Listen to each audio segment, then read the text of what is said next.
Saludos a los compañeros de Jóvenes ante la Emergencia Nacional, ¿no?, que están trabajando en todo el país por hacer más claras las circunstancias de destrucción que se están viviendo en todos lados. Vamos a ir reconstruyendo un balance que nosotros pensamos es muy importante llevar a cabo ahora que en un nuevo sexenio el gobierno del PRI nos intenta convencer de que hay una nueva época, una nueva oportunidad, de que es ahora o nunca, como promueven en sus folletines de propaganda, que el país puede salir adelante. Incluso hablan de la reedición de un milagro mexicano, ¿no?, el milagro económico de los años 50, de los años 60, que ahora es que el país se podría reindustrializar. Entonces, bueno, digamos, frente a este tipo de mercadotecnia con la que el nuevo gobierno del PRI intenta, digamos, reposicionar su legitimidad después del fraude electoral que llevaron a cabo, nosotros pensamos que podría resultar útil hacer un recuento de qué es en realidad lo que todos los gobiernos neoliberales han venido llevando a cabo y cómo eso que han venido llevando a cabo, pues en realidad describe la curva, digamos, de alguien que está cayendo en el abismo de manera cada vez más profunda. Pero entonces, digamos, para la reconstrucción de este movimiento en caída que ha generado el libre comercio, pensábamos que era útil repasar, revisar qué significa el progresivo y apabullante entreguismo con el que han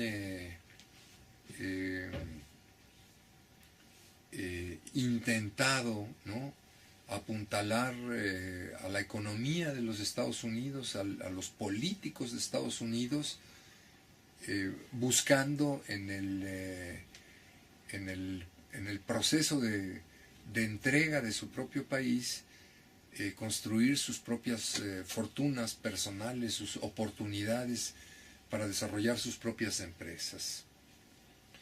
Bueno, en ese sentido, digamos, el primer punto es que el gobierno mexicano ha apostado por el libre comercio prácticamente desde el gobierno de Miguel de la Madrid y han, digamos, colocado en el mercado geopolítico internacional a una marca, ¿no?, de una mercancía, ¿no?, que se llama México, y que pues efectivamente esa mercancía ha tenido cierto éxito en función de su valor de uso, en función, digamos, de que esa mercancía pues contiene valores de uso efectivos. En primer lugar, bueno, pues entregar México significa entregar sus recursos naturales. Han entregado el petróleo y el gas, el petróleo del sureste, vamos a decir, de toda la región de la plataforma de Campeche, y el gas de toda la cuenca de Burgos, que se ha extraído y exportado mayoritariamente a los Estados Unidos por décadas, y a lo cual, vamos a decir, se suma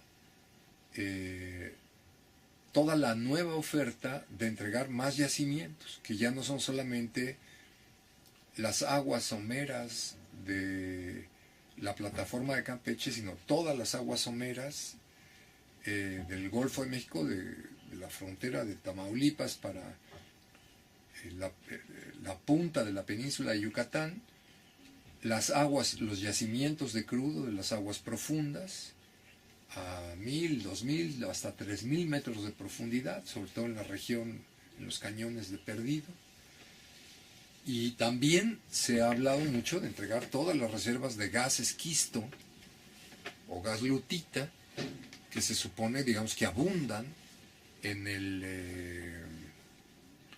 el territorio nacional, sobre todo en los estados de Tamaulipas, de Veracruz, Nuevo León, básicamente, aunque ya entrados en mapas, pues estas reservas llegan al parecer hasta el estado mismo de Chiapas, ¿no? Hasta la costa chiapaneca, ¿no?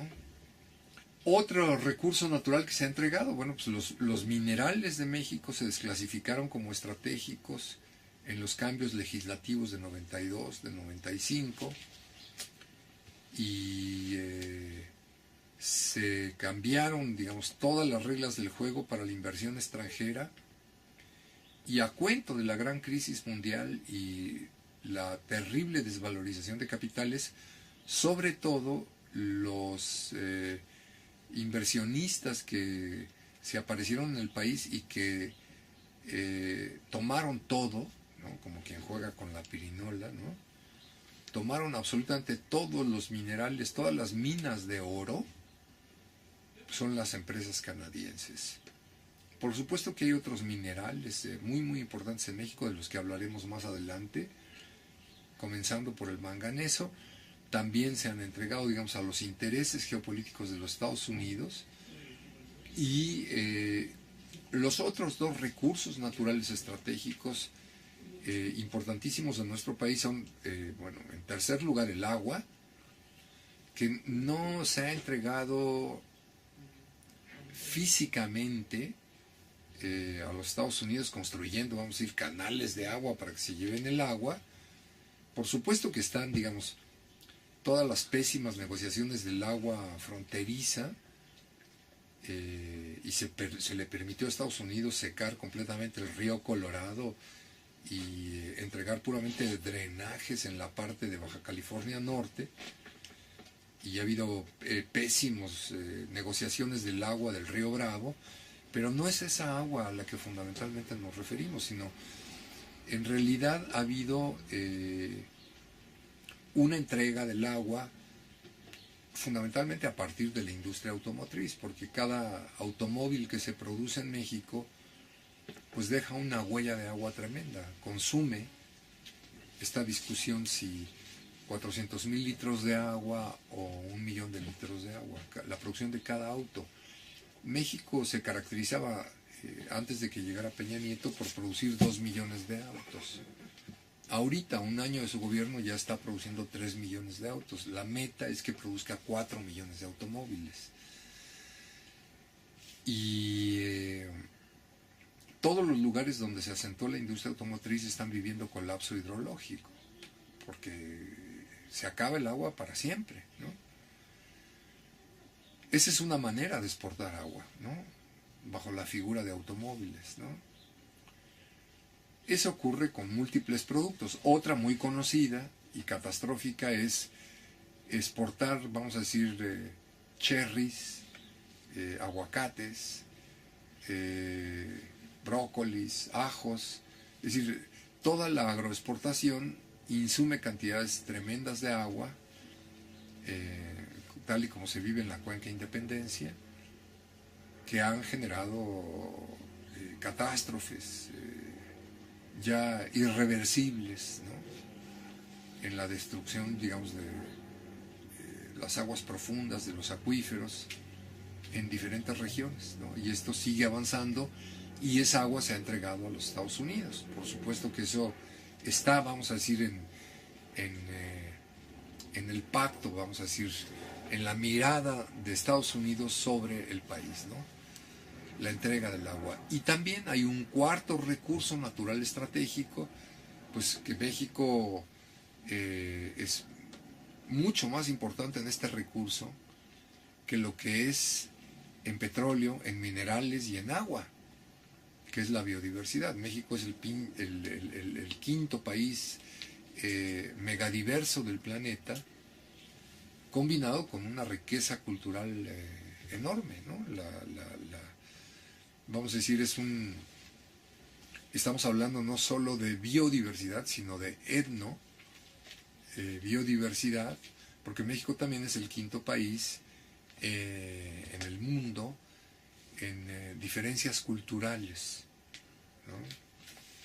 Se supone que en el país, además de los 62 grupos indígenas que reconoce el Instituto Nacional Indigenista, en realidad ya hablando lenguas más o menos distantes, el Instituto Lingüístico de Verano reconoce 260 y tantas lenguas que implican, digamos, todas las diferencias entre los diferentes zapotecos, entre las diferentes formas del náhuatl, de los mixtecos, qué sé yo, que son variedades de cultura entreveradas muy complejamente con la biodiversidad, y que, digamos, eso es por las empresas farmacéuticas, por las empresas de biopiratería, por todas las empresas que saben bien, digamos, el significado en el manejo de la riqueza biológica que eso implica, pues materia prima fundamental, recurso estratégico.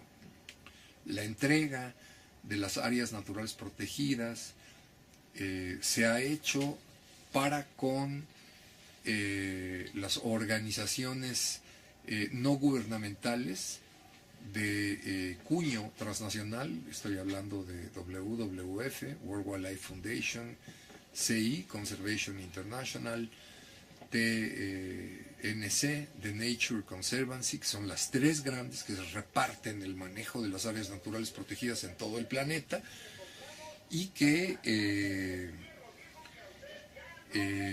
han impulsado la conformación de corredores biológicos, después los esquemas de pago de servicios ambientales, que luego les dieron una nueva mano de gato con los programas de Red Plus, y que se están imponiendo y avanzando aceleradamente en el país para el control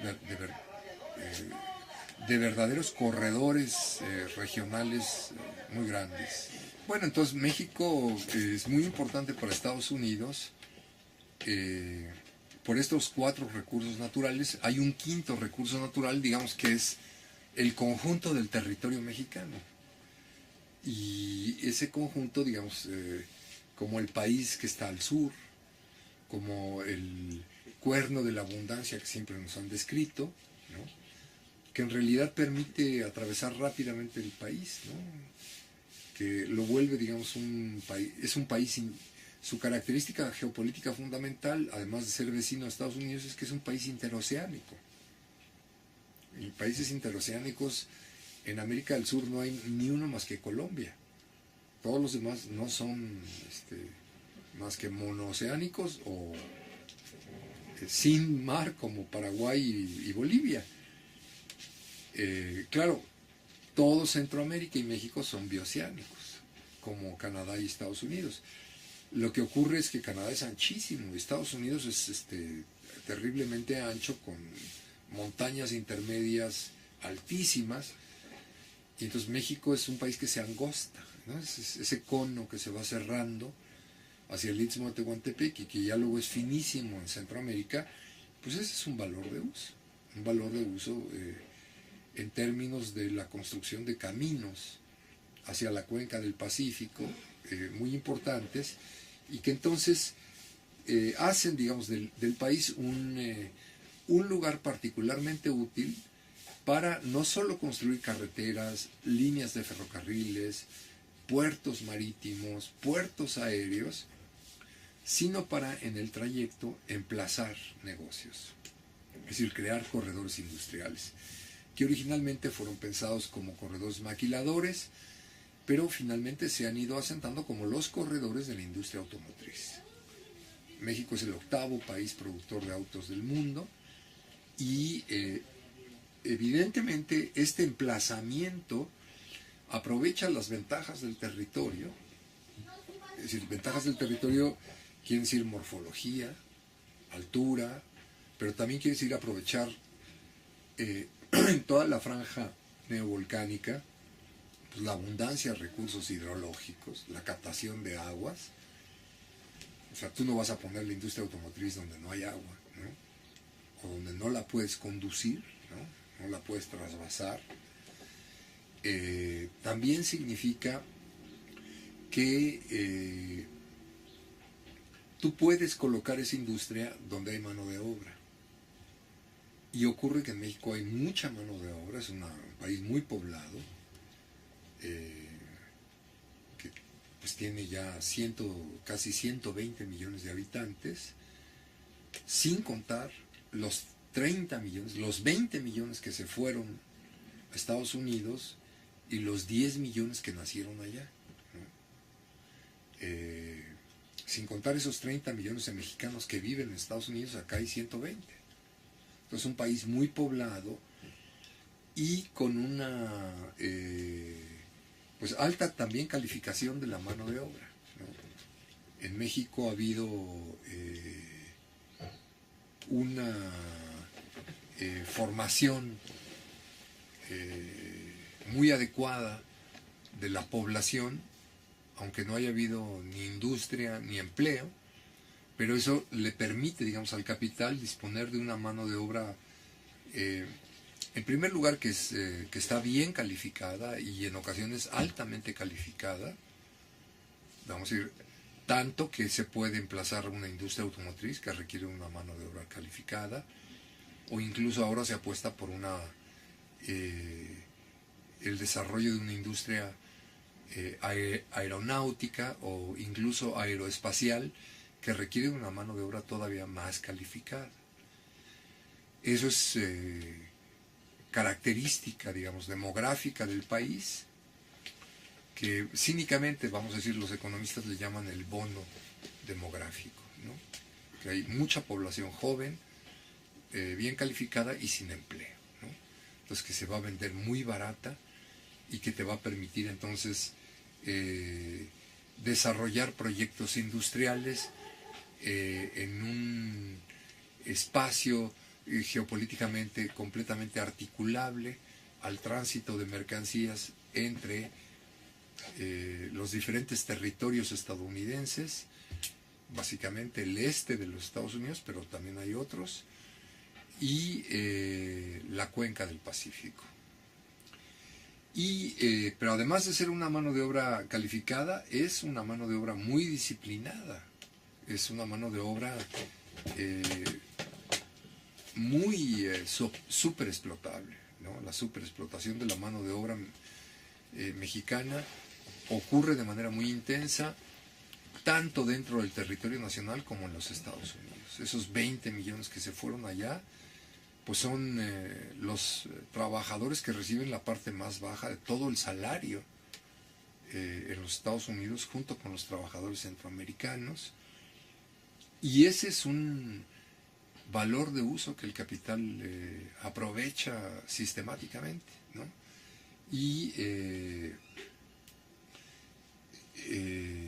se traduce justamente en esos corredores industriales en los que se ha estado apostando, primero en los planes de Ernesto Zedillo, luego en los planes del Plan Puebla-Panamá, planes que conforme fueron, vamos a decir, colapsando, porque tenían un carácter altamente especulativo, pues fueron sedimentando en otra serie de corredores que ahora pues son aquellos que estamos viendo, regresaron nuevamente a la parte norte del país, que son los corredores entre Manzanillo y Nuevo Laredo, o entre Nuevo Laredo y Lázaro Cárdenas, o entre Matamoros y Mazatlán, y que toman, digamos, como núcleo básico industrial la región del Bajío, ¿no? En su sentido amplio, es decir, no solo como Querétaro y Guanajuato, sino como la parte del Bajío de Michoacán, la parte del Bajío de Jalisco, la parte del Bajío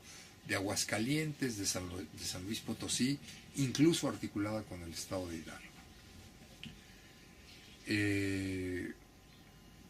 Bien, México ha tenido una gran utilidad para los Estados Unidos, entonces, como un espacio para emplazar negocios, que si se lo reconstruye en los últimos 100 años, pues ha sido el espacio plataforma desde el cual los norteamericanos han experimentado la salida inicial hacia América Latina y hacia todo el mundo, ¿no? Existe un estudio, ¿no?, que hicieron investigadores canadienses, que se llama Global Inc., es un atlas de empresas transnacionales, que trae la narrativa de todas las rutas de emplazamiento de las empresas norteamericanas, y pues resulta sumamente aleccionador revisar estos mapas, porque ahí se puede observar justamente el papel que América Latina tiene para los Estados Unidos como espacio de proyección de sus empresas transnacionales. Primero se ubican en América Latina antes de salir a Europa, a Asia o hacia África. Sí, pero antes de entrar en América Latina entran a México. Entonces México es la zona estratégica de lanzamiento experimental de empresas transnacionales que evidentemente el Tratado de Libre Comercio potencia. Entonces vienen aquí a producir, a explotar de manera experimental la mano de obra, a explotar de manera experimental la naturaleza, a dominar y a organizar el uso del suelo, a organizar la totalidad del territorio, apropiarse entonces de las infraestructuras estratégicas que les permiten controlar el territorio, las redes de ferrocarriles, las redes de carreteras, las redes de puertos, las redes de aeropuertos, las redes satelitales, las redes eléctricas, las redes de telefonía, las redes energéticas, petroleras, las redes de agua. Es decir, vienen y se apropian de las redes para poder llevar a cabo todo esto, pero bueno, pues ya en medio, digamos, de todos estos controles, evidentemente México tiene la utilidad adicional de que es un país que mira, ¿no?, con admiración el modus de vida de los Estados Unidos. Entonces, millones de mexicanos admiran la comida norteamericana, es decir, admiran comer hamburguesas o admiran comprar en el Walmart galletas y bebérselas con bebidas azucaradas, con Coca-Colas, qué sé yo, y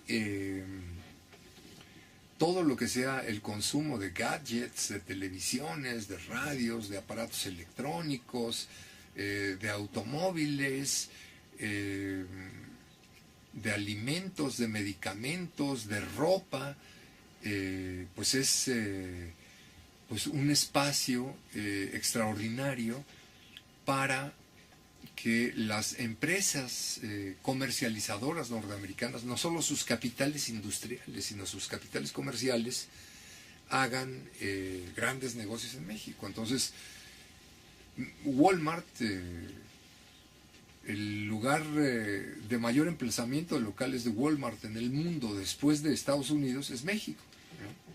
Ese es un indicador, pues Walmart.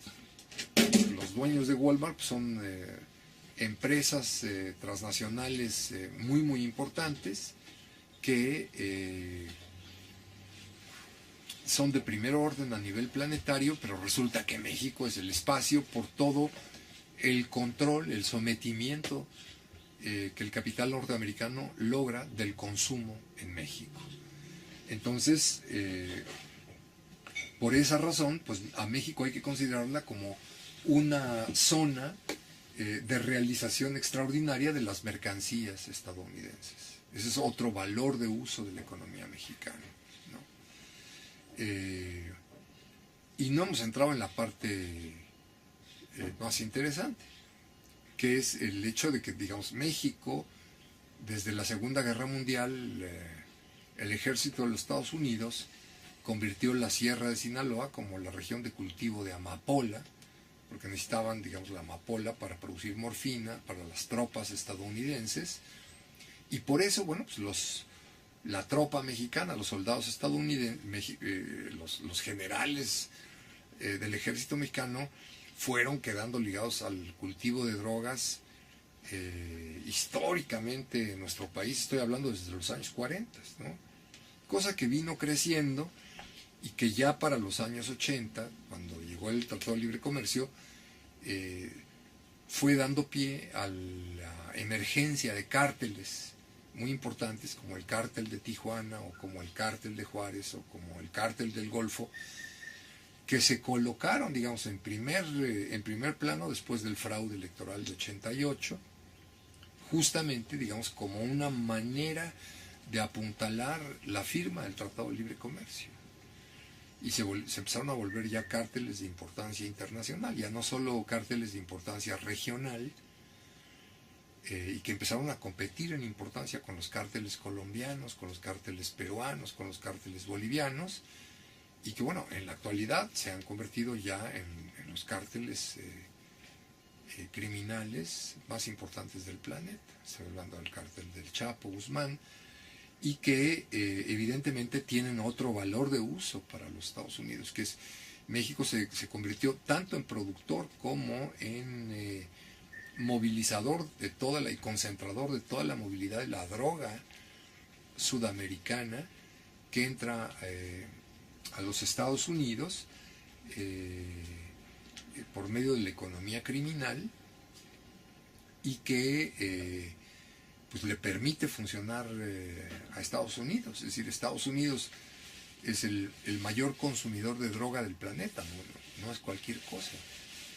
Eso quiere decir que si Estados Unidos tuviera un colapso en el abasto de sus drogas, ¿no?, ¿qué le ocurriría a esa población? ¿No? ¿Qué haría los millones de norteamericanos acostumbrados a consumir cocaína, o a consumir marihuana, o a consumir metanfetaminas, ¿no? Si se quedan un mes o 2 meses sin el consumo de drogas? Yo me imagino que podría estallar la revolución comunista en Estados Unidos. O sea, que sería su peor pesadilla, ocurriría, ¿no?, si ya no tuvieran forma, digamos, de autoaplacar a su propia población con el alto consumo de drogas, que además, bueno, pues, el consumo de drogas en Estados Unidos es un consumo construido por la CIA, es un consumo construido por el FBI. Históricamente así ha venido ocurriendo desde la Segunda Guerra Mundial. No son las mafias que se autonomizaron fuera, vamos a decir, de planes de vigilancia y de control del gobierno de los Estados Unidos. Eso no ha ocurrido así. Carmelo Ruiz Marrero lo demostró muy bien para la construcción de las mafias francesas y de las mafias italianas desde el fin de la Segunda Guerra Mundial. Muchos investigadores han demostrado cómo esto se articuló con el ataque en contra de la comunidad negra en los Estados Unidos, en contra de las panteras negras. Otras denuncias son muy elocuentes explicando cómo esto ocurrió también en el manejo de toda la región centroamericana, en el manejo de Panamá, en el manejo de la guerra en contra de Nicaragua, en contra de la guerrilla centroamericana.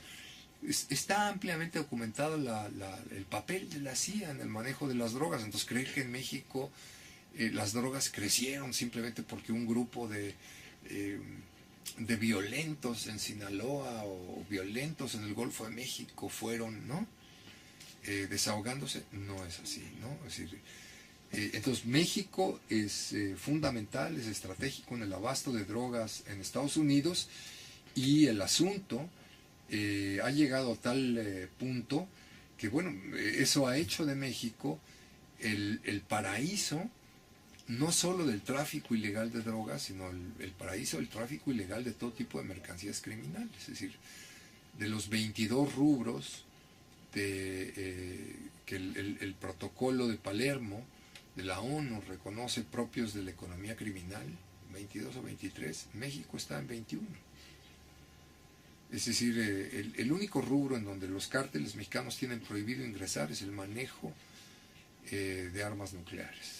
En todos los demás son amos y señores, tráfico de órganos, tráfico de discos, tráfico de autos robados, tráfico de armas, en fin, ¿no? Es toda una red de economía criminal que deforma el funcionamiento brutal de la economía mexicana y que además va muy ligada al tráfico de migrantes. Es decir, México, para cerrar, ¿no?, el significado geopolítico de nuestro país, pues México es el mayor exportador de migrantes del mundo.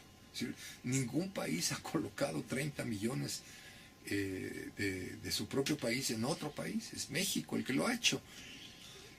Cualidad sobre la cual se monta el flujo de los 15 millones de centroamericanos que atraviesan el territorio mexicano para ingresar en los Estados Unidos. Entonces, ese flujo de 45 millones de migrantes hace de México el lugar de mayor violencia planetaria en contra de los migrantes en todo el planeta. Digo todo esto porque es costumbre de los investigadores especialistas en la relación México-Estados Unidos llorar y quejarse del hecho de que México no figura en las prioridades de la política norteamericana. Bueno, cuando se refieren a esto, quieren decir que a México no le están concediendo un lugar que ellos quisieran dentro del Consejo de Seguridad, en la ONU, o no sé, altísimos proyectos de coinvestigación con universidades norteamericanas, pero no es así. O sea, por supuesto que México es central para los Estados Unidos y que siempre está figurando de esta manera central, desempeñando todos estos usos, pero son usos pues que está muy feo mencionarlos como yo los menciono, ¿no? O sea, es muy cruda la realidad. O sea, México está en las prioridades como un país subordinado, está en las prioridades del imperio como un país absolutamente subordinado, que va cayendo cada vez más en el abismo de esta subordinación, de este saqueo, y que conforme la propia crisis de los Estados Unidos se profundiza, vuelve particularmente duro, ¿no?, vuelve particularmente lamentable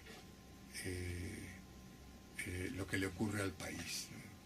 Bueno, hay una cita muy interesante que llevó a cabo el exsecretario de Estado del gobierno de los Estados Unidos entre 1915 y 1920. Es una declaración que hizo Robert Lansing en 1924.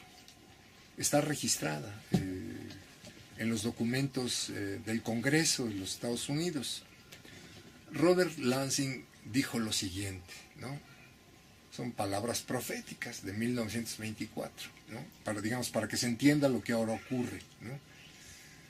Dijo: México es un país extraordinariamente fácil de dominar porque basta controlar a un solo hombre, el presidente. Tenemos que abandonar la idea de poner en la presidencia mexicana a un ciudadano americano. Es decir, están discutiendo la inutilidad de la ocupación militar del territorio. Hay que desechar, porque se pasaron discutiendo todo esto la segunda mitad del siglo XIX, si volvían a invadir y volvían a controlar militarmente México. Entonces dicen, no, ¿para qué? Nomás hay que controlar al presidente, ¿no? Tenemos que abandonar la idea de poner en la presidencia mexicana a un ciudadano americano ya que ello llevaría otra vez a la guerra. La solución necesita más tiempo. Debemos abrirle a los jóvenes mexicanos ambiciosos las puertas de nuestras universidades y hacer el esfuerzo de educarlos en el modo de vida americano, en nuestros valores y el respeto al liderazgo de Estados Unidos. México necesita de administradores competentes. Con el tiempo estos jóvenes llegarán a ocupar cargos importantes y eventualmente se adueñarán de la presidencia, sin necesidad de que Estados Unidos gaste un centavo o dispare un tiro. Harán lo que queremos y lo harán mejor y más radicalmente que nosotros. La cita es así. Pues ¿a quién está viendo uno? Al equipo de jóvenes economistas de la Secretaría de Programación y Presupuesto de Miguel de la Madrid, a todo el grupo compacto de Carlos Salinas de Gortari, al grupo de Jaime Serra Puche, que se preparó en el Colegio de México, al grupo de Pedro Aspe, ¿no?, que salió del ITAM y que son los que actualmente gobiernan. ¿A quién está viendo uno ahí? A los panistas, ¿no?, que gobernaron el país, ¿no?, al administrador de la Coca-Cola, Vicente Fox. ¿A quién está viendo uno? Todos los políticos de los últimos 30 años cuadran, pero así son una plasmación, una calca de esto. Es decir, lo que estamos padeciendo en México es en realidad el resultado de un proceso de control del país muy largo, ¿no?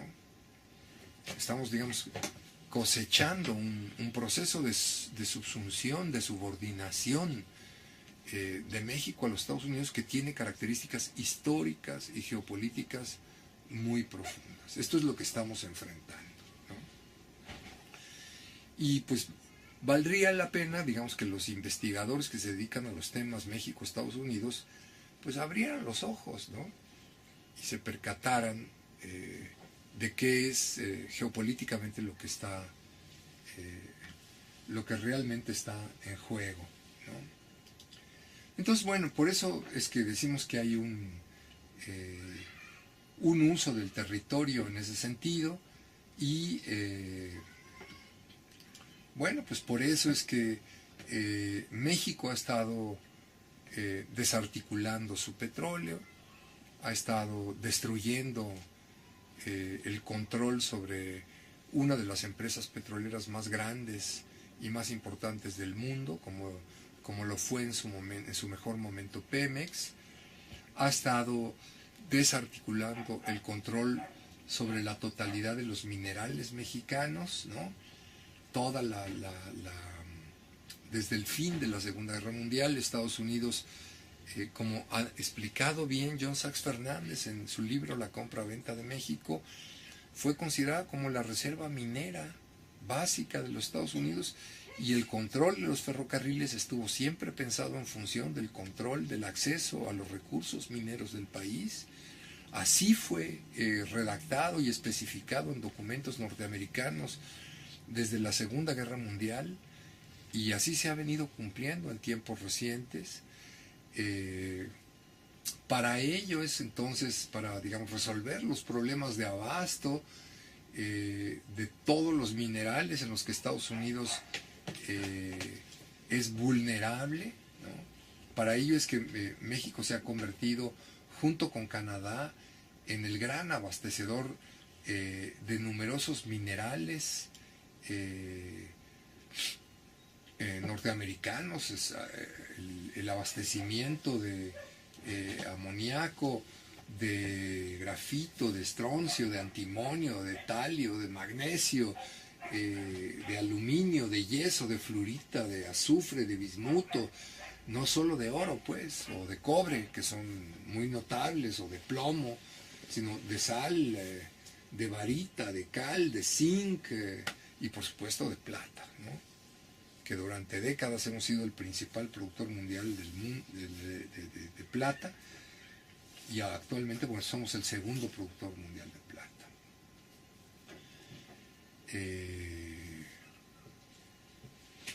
Bien, México ha jugado ese papel. Ya entrados en la crisis que se desata, primero en México, cuando China ingresa dentro de la Organización Mundial de Comercio y hace que se derrumbe como un castillo de naipes toda la idea de volver a México el lugar de los corredores de empresas maquiladoras. Este fracaso de la industria maquiladora que ocurre entre 2001 y 2007, y luego ya con el derrumbe de la propia economía norteamericana brutal que se desata a partir de 2007, en México también despunta un valor de uso inesperado, un valor de uso muy importante, que es pues la extraordinaria concentración urbana que existe en nuestro país, ¿no? México tiene la segunda concentración urbana del planeta, después de Tokio y toda el área conurbada de Tokio. Si vemos a la Ciudad de México con toda su área conurbada, pues la mancha central, la mancha dura, tiene 22 millones de habitantes, pero la corona de ciudades que la rodea, o sea, me estoy refiriendo en el Estado de México a Tlacomulco y todos los poblados que hay entre Tlacomulco y Toluca, o luego entrando en Morelos, pues todo lo que es Cuernavaca, Tepoztlán, Yautepec, Cuautla, o entrando a Puebla, todo lo que es Atlisco, la mega ciudad de Puebla, que se ha ido fundiendo con la ciudad de Tlaxcala, y una infinidad de poblados, o ya saliendo, bueno, después de Tlaxcala, pasamos al estado de Hidalgo, y también, bueno, está Tula, antes está Tulancingo, ¿no? Hay varias ciudades industriales que están desarrollándose en el norte hidalguense, ¿no? En toda esa corona pues debe de haber unos 10 millones más de habitantes, que van creciendo además de manera irrestricta. Entonces estamos hablando de una megalópolis de más de 30 millones de habitantes, ¿no? Que no se detiene, que incluso empieza, digamos, a hacer conexiones de corredores directos monstruosos, por ejemplo, entre Toluca y la Ciudad de México, pues ya prácticamente no se ve campo, y eso ya tiende a ocurrir incluso en referencia a Puebla, que está mucho más distante, ¿no? Más remoto, pero también tiende a ocurrir con la ciudad de Cuernavaca. Entonces, esta complejidad de urbanización brutal, salvaje, es muy importante. La Ciudad de México es considerada, la pura mancha central de los 22 millones es considerada el octavo negocio urbano, ¿no?, más importante del mundo.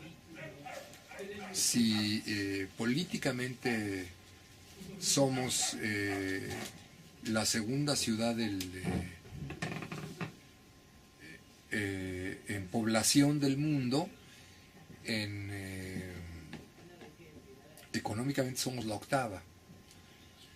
Entonces, en un contexto de crisis, esto volvió a la Ciudad de México un espacio fundamental para el desarrollo de todo tipo de negocios de especulación urbana, de especulación inmobiliaria, que fue, digamos, el rubro fundamental que durante las últimas décadas el libre comercio y la economía neoliberal y especulativa escogió como el área fundamental de acumulación de capital. Entonces es un círculo vicioso, porque el colapso, la caída de la industria maquiladora hizo que muchos capitales se refugiaran en la especulación urbana, ¿no? Y la especulación urbana lo que provocó fue que la ciudad se volviera más importante y atrajera más capitales, ¿no? Como negocio de refugio, ¿no? Se construyeron millones de casitas de interés social, después como resultado de la privatización de la industria, y se construyeron malls a diestra y siniestra, y ligado, digamos, a estos ejes de la urbanización salvaje, pues vino una catarata de gasolineras, de tiendas de conveniencia, una catarata de universidades privadas, de casinos, de privatización de parques, de megatorres, ¿no? Como si fueran condones de plata de 150 pisos en la Ciudad de México, proyectos especulativos de teleféricos, qué sé yo, es decir, cualquier megacentros de espectáculos, ¿no? La mega arena de la Ciudad de México en Azcapotzalco, supervías, superaeropuertos, libramientos, en fin, todo esto es el negocio de la Ciudad de México, y evidentemente se elevó mucho, creció mucho. Ya antes de que se desataran todo esto, la Ciudad de México era la octava ciudad más en materia de negocios más atractiva del planeta, y con esto, bueno, pues se creó vamos a decir, este círculo vicioso de huir de la crisis y al mismo tiempo especular, ¿no?, con la propia Ciudad de México en la construcción de este valor de uso.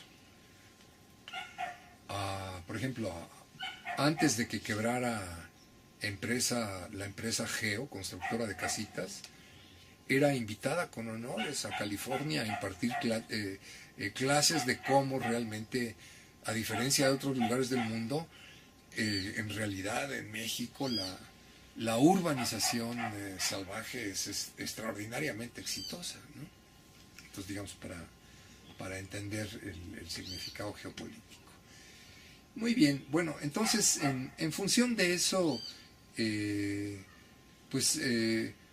México, vamos a decir, ha estado cumpliendo una vocación territorial, ¿no? Una vocación que fue vista, que fue observada por los estadounidenses, en primer lugar cuando tomaron Texas en 1835 y se declararon república en 1836, y ya propiamente se los reconoció como Estado de la Unión Americana en 1845, y cuando en 1848 invadieron el país, ¿no?, y tomaron pues toda la región del oeste norteamericano, ¿no?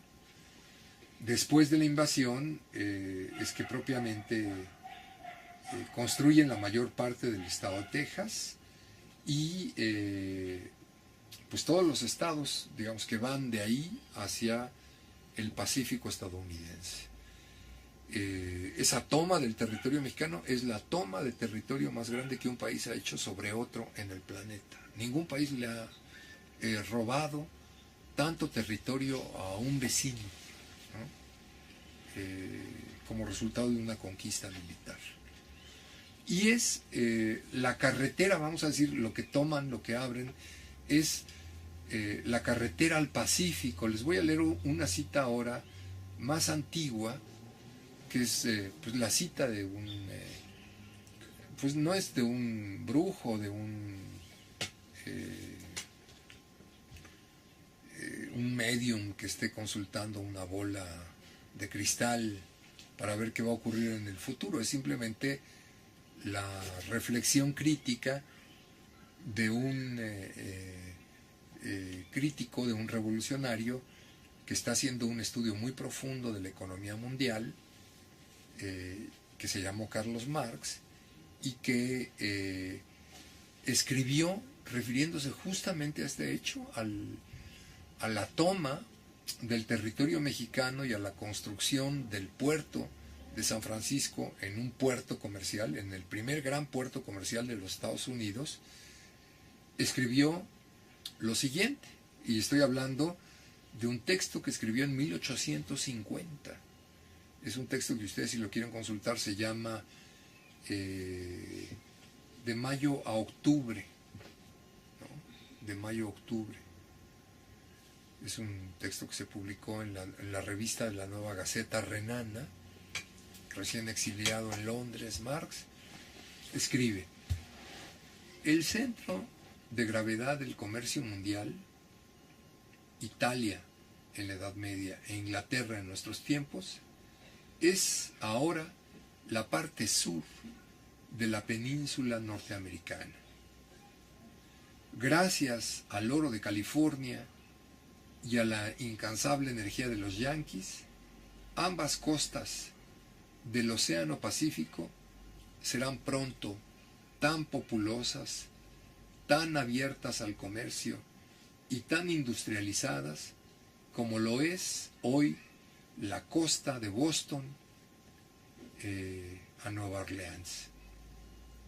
Toda la costa del Pacífico se va a volver como la costa del Atlántico norteamericano.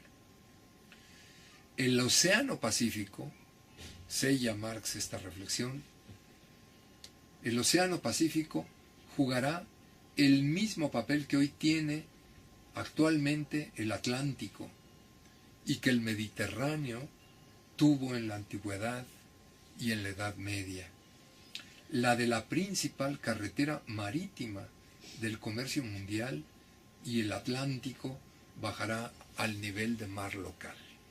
Bueno, estas ideas de Marx, 33 años después, las vuelve a expresar muy elocuentemente un investigador norteamericano que escribió un libro que se llama The American and Pacific Railway, que hace, digamos, todo el estudio de por qué el mejor ferrocarril que Estados Unidos podría construir hacia el Pacífico no es saliendo por Los Ángeles, ni por San Francisco, ni por Portland, sino saliendo directamente por el sur de Sonora, en la frontera prácticamente con Sinaloa, en el puerto de Topolobampo, ¿no? Ellos hablaban de que ese era el gran puerto, saliendo al mar de Cortés, porque, vamos a decir, es el punto más cercano al Pacífico desde cualquier área del este de los Estados Unidos. Si tú pones un compás en Chicago, o en San Luis, Missouri, o en Nueva Orleans, o en Nueva York, donde tú gustes, en cualquier punto del este de los Estados Unidos, en términos de distancia directa, en línea directa, el punto más corto es Topolobampo.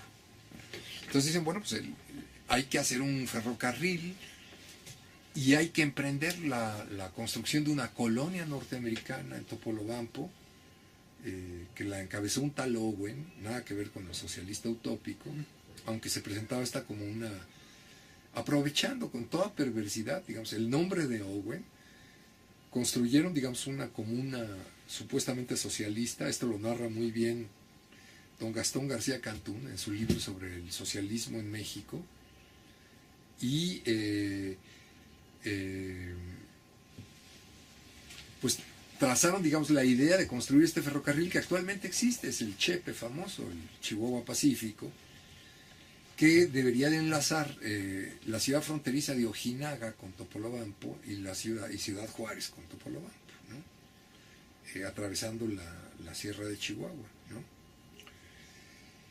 Porque Topolobampo era considerada el punto de salida hacia Japón, hacia China y hacia Australia, que eran visualizados por los capitalistas norteamericanos como las naciones que habrían, digamos, de ocupar el papel protagónico en el desarrollo del capitalismo en la cuenca del Pacífico. Tal cual, ¿no?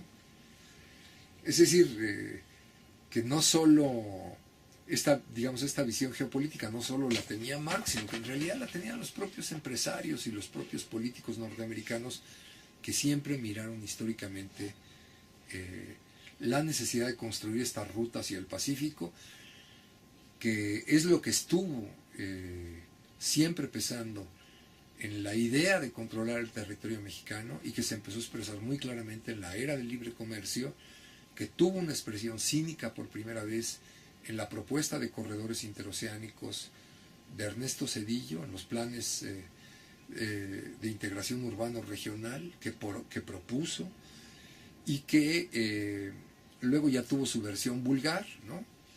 La de Zedillo es la versión trágica, luego la versión cómica es el Plan Puebla-Panamá de Vicente Fox, ¿no? Y que aunque se cayó, estando Fox mismo de presidente, se rehizo,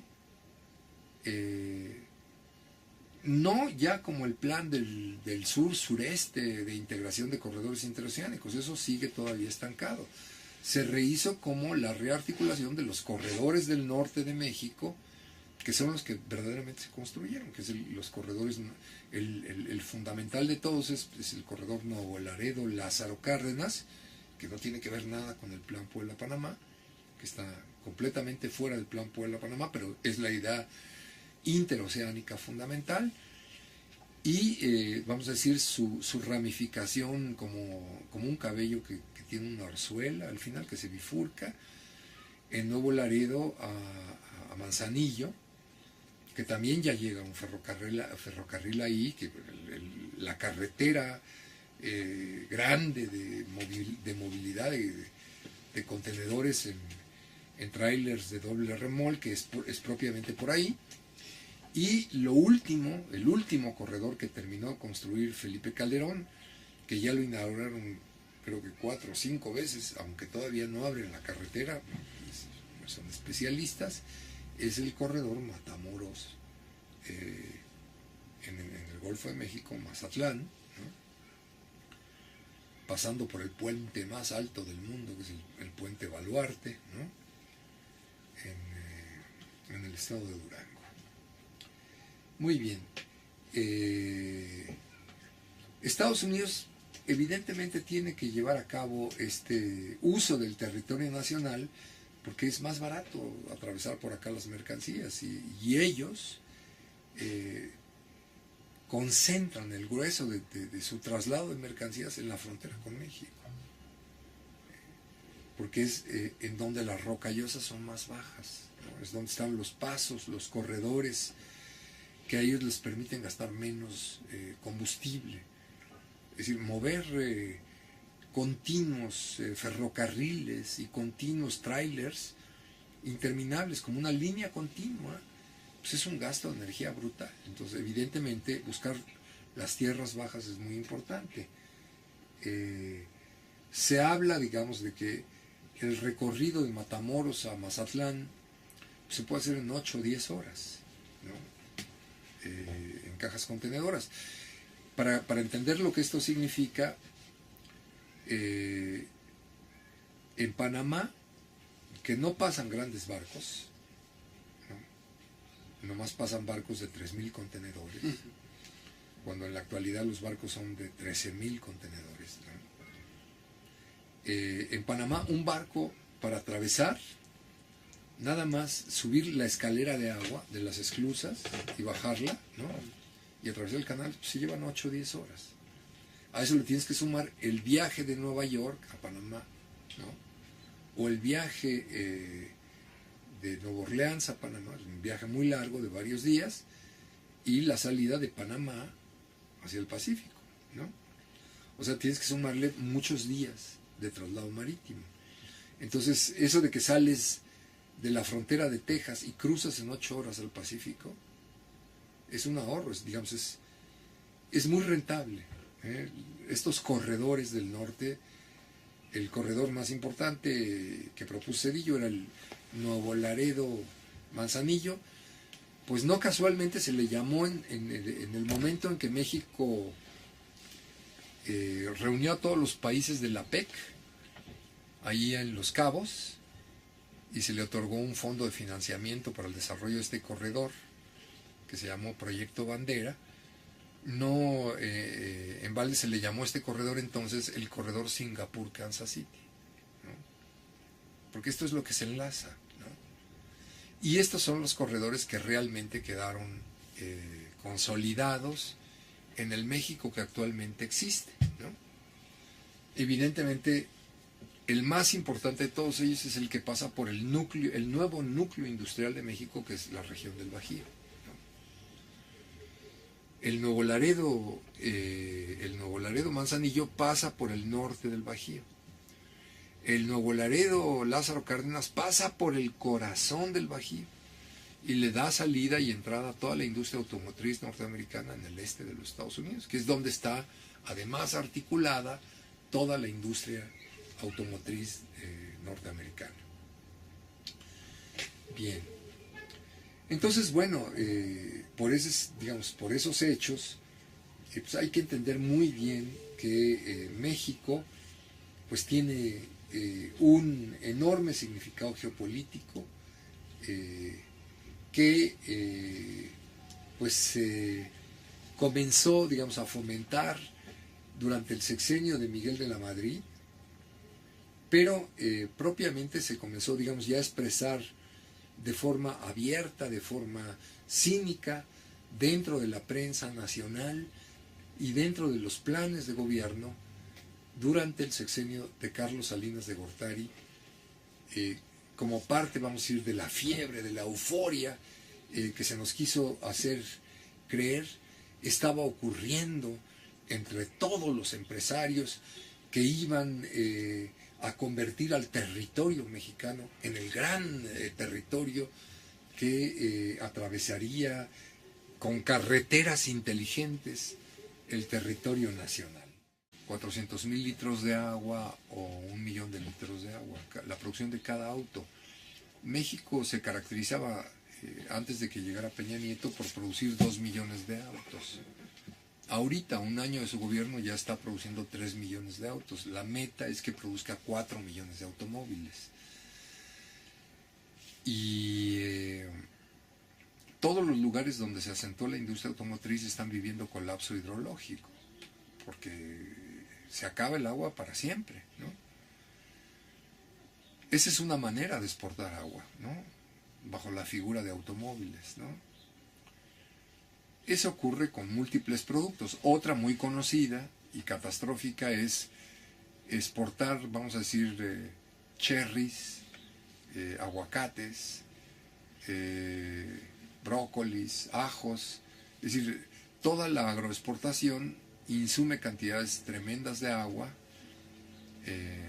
tal y como se vive en la Cuenca Independencia, que han generado catástrofes ya irreversibles, ¿no? En la destrucción, digamos, de las aguas profundas, de los acuíferos, en diferentes regiones, ¿no? Y esto sigue avanzando y esa agua se ha entregado a los Estados Unidos. Por supuesto que eso está, vamos a decir, en el pacto, vamos a decir, en la mirada de Estados Unidos sobre el país, ¿no?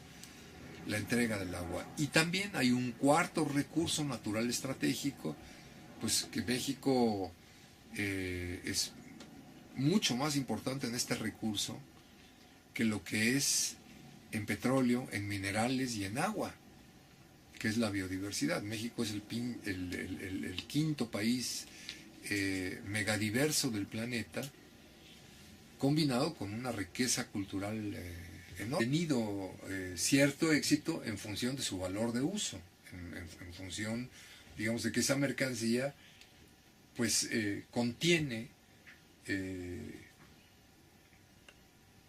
valores de uso efectivos. En primer lugar, bueno, pues entregar México significa entregar sus recursos naturales.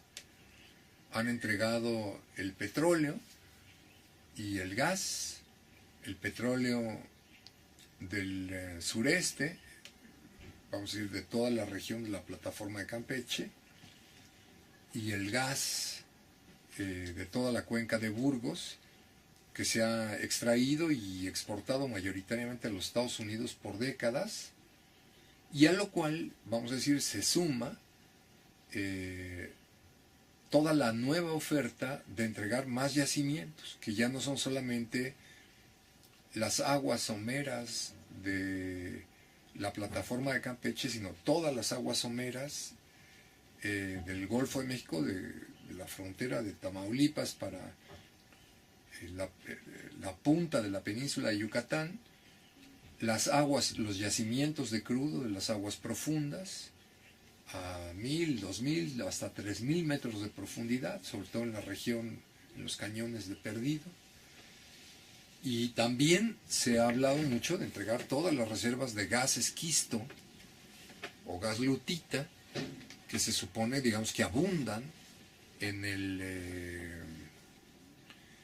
territorio nacional, sobre todo en los estados de Tamaulipas, de Veracruz, Nuevo León, básicamente, aunque ya entrados en mapas, pues estas reservas llegan al parecer hasta el estado mismo de Chiapas, ¿no? Hasta la costa chiapaneca, ¿no?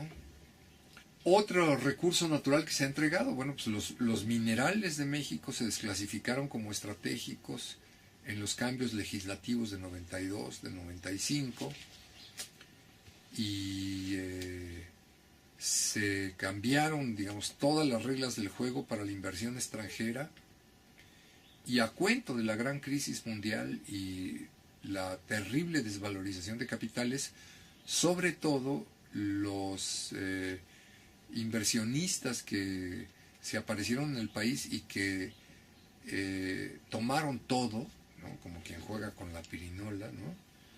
Tomaron absolutamente todos los minerales, todas las minas de oro, son las empresas canadienses.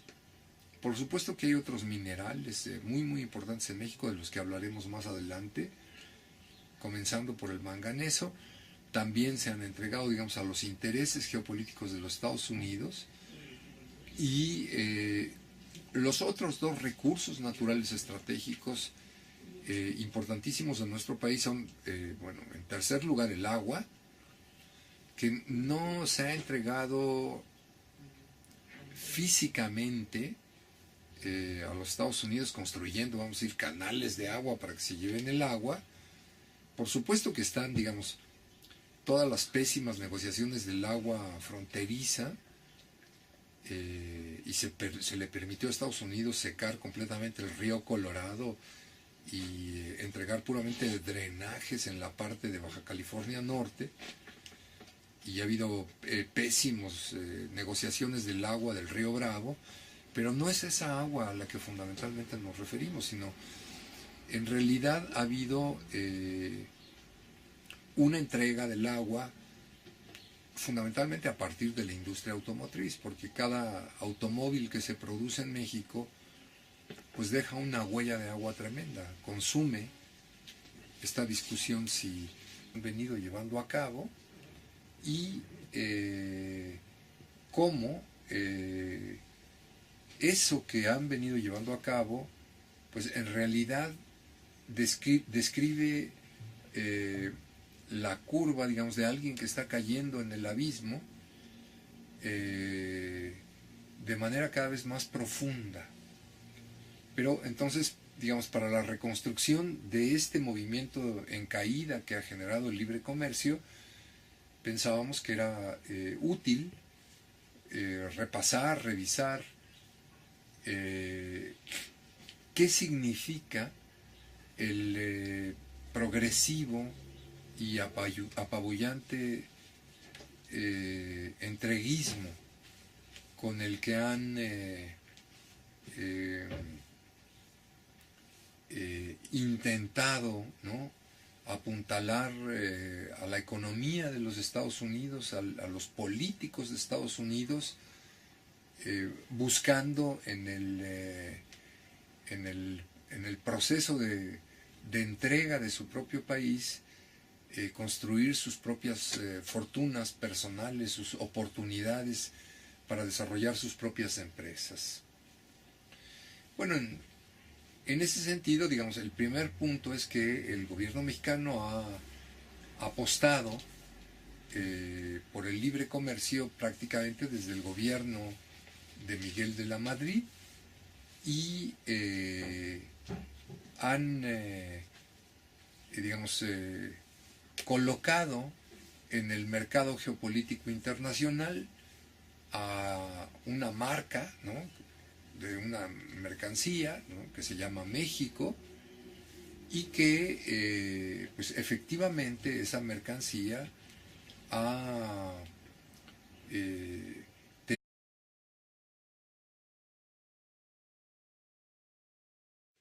Saludos a los compañeros de Jóvenes ante la Emergencia Nacional, ¿no?, que están trabajando en todo el país por hacer más claras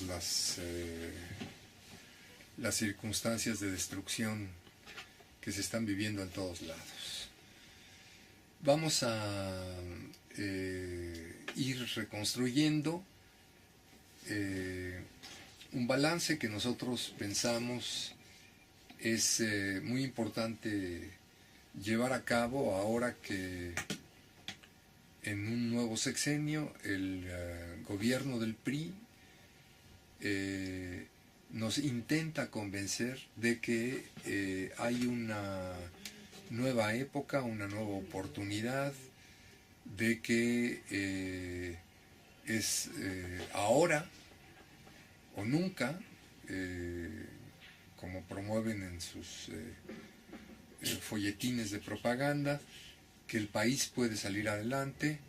Incluso hablan de la reedición de un milagro mexicano, ¿no?, el milagro económico de los años 50, de los años 60, que ahora es que el país se podría reindustrializar. Entonces, bueno, digamos, frente a este tipo de mercadotecnia con la que el nuevo gobierno del PRI intenta, digamos, reposicionar su legitimidad después del fraude electoral que llevaron a cabo, nosotros pensamos que podría resultar útil hacer un recuento de qué es en realidad lo que todos los gobiernos neoliberales